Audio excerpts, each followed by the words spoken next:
ভাত খাবলৈ ইচ্ছা নথকাৰ কাৰণে আজি ৰুটিকে বনাই ল'লোঁ গৰু ঘিউ দি আচাৰো লৈ লৈছোঁ ইমান ভালকৈ বনোৱা নাই তথাপিও গৰু ঘিউ দিয়াৰ কাৰণে খাবলৈ ভালেই হৈছে বাৰু কিন্তু ভাত খাবলৈ ইচ্ছা নাই কাৰণে নবনালোৱেই তাৰপিছত অলপ পঢ়ি ল'ম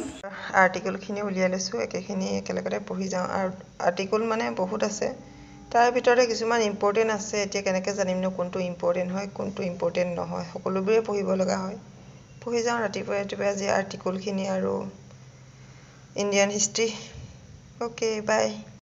যোনটো ব্লাড ৰিলেশ্যনশ্বিপ বুলি আমি কওঁ ইয়াত কুৱেশ্যনটো সুধিছে এগৰাকী ভদ্ৰমহলীয়ালৈ আঙুলিয়াই দিবাকৰে ক'লে তাই মাকৰ একমাত্ৰ নাতি মোৰ ল'ৰা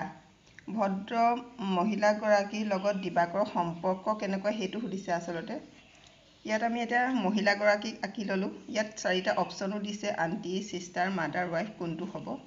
ইয়াত আমি মহিলাগৰাকী লিখি ল'লোঁ তাৰপিছত কি কৰিম